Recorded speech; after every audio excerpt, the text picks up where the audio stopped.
নারীদের কোনো ঘর নেই, কিন্তু এটা সত্য যে কোনো ঘরেই নারী ছাড়া পূর্ণতা পায় না। তো তাইলে এই কথাটা কিন্তু আসলে সঠিক নয়। কারণ আপনারা দেখেন যে একটা বাগানে অসংখ্য ফুল ছাড়া একটা বাগান হয় না, তারপরে অসংখ্য জলের ফোঁটা ছাড়া একটা নদী হয় না। সেরকমই আপনার একটা ঘরকে স্বর্গে পরিণত করার জন্য একটি নারী যথেষ্ট। তাহলে নারীর শক্তিটা কত জায়গায়, মানে কত বড় শক্তি একটা। আপনারা জানেন যে সর্বকনিষ্ঠ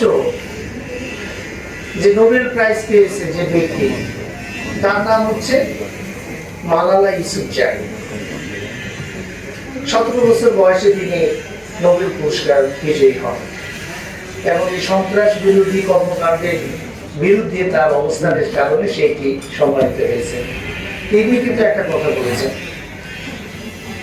যে এই জগতে 3টি শক্তি হচ্ছে সবচেয়ে শক্তিশালী। একটা হচ্ছে তলোয়ার।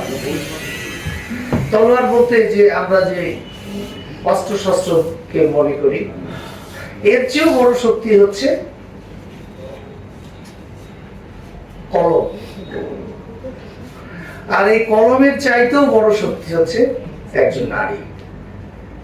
তো আমরা এইটা কিন্তু এখন যে আমাদের পরিবর্তন, আমরা যে ইতিহাস শুনলাম যে 1909 সালের যে আমেরিকায় যে কর্ম বৈষম্য, বেতন বৈষম্যের বিরুদ্ধে যে আন্দোলন শুরু হয়েছে, সেই আন্দোলন কিন্তু এখন কোন পর্যায়ে এসেছে?